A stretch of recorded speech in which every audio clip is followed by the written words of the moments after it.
Oublié tout à l'heure. Thierry Benoît, pour le groupe UDI. Merci, Monsieur le Président. Vous m'enlevez presque le pain de la bouche parce qu'en effet, le lien entre la grande distribution et la filière amont, notamment les industries agroalimentaires, faisait partie des sujets que je voulais aborder.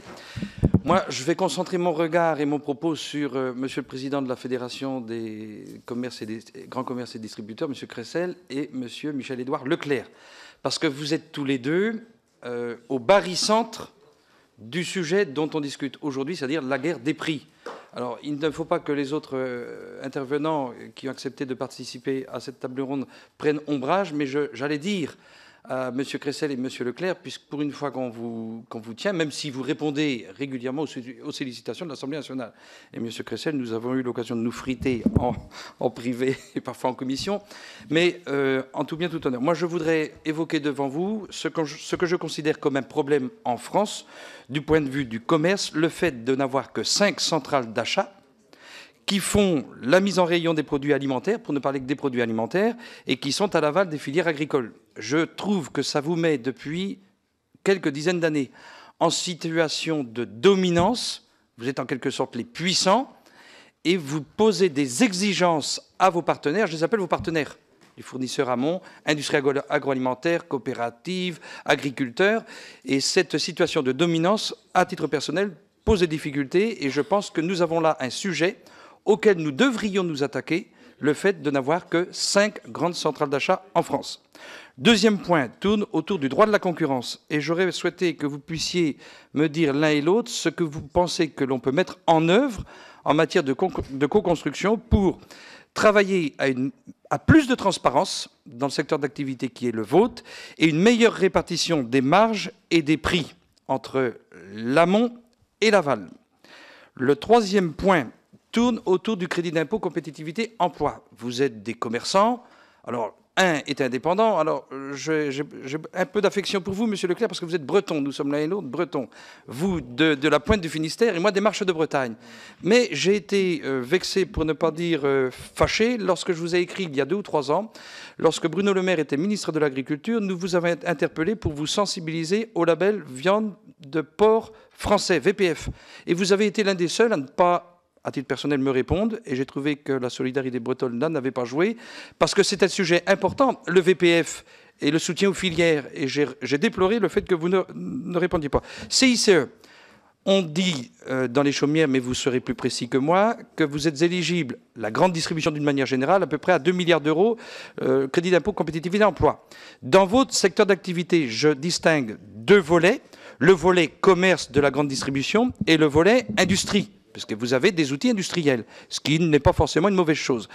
Que vous soyez éligible au CICE sur le volet industriel, logique. À titre personnel, je pense qu'il n'est pas naturel, ça ne va pas de soi, que sur le volet commerce, la grande distribution soit éligible au CICE. Le 4e point, la guerre des prix.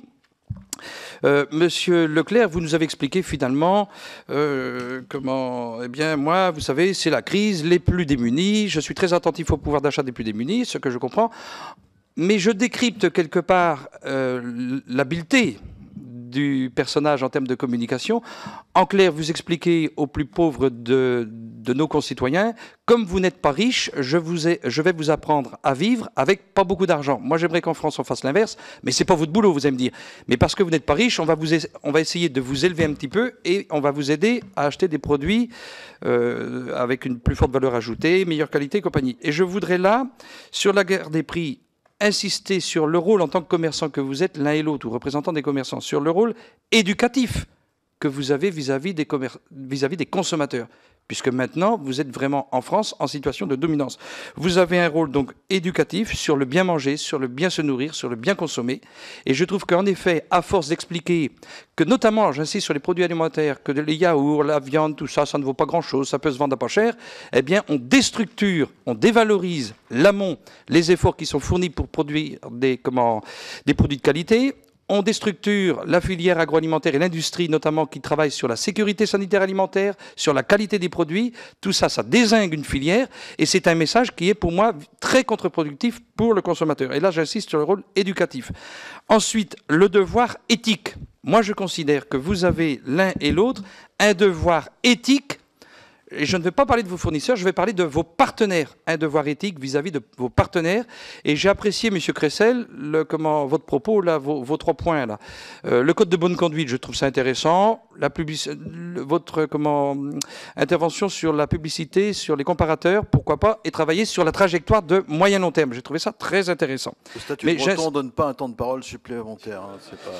Donc, le devoir éthique, votre devoir éthique vis-à-vis des partenaires, et je termine par votre question, Monsieur le Président, parce que c'est important, et puisque je vis en Bretagne, et je suis très attentif à la restructuration de la filière industrielle dans le domaine de l'agroalimentaire, quel rôle la grande distribution joue, parce que pour moi, elle a un rôle majeur. Pourquoi? Parce qu'une fois de plus, elle est en situation de dominance.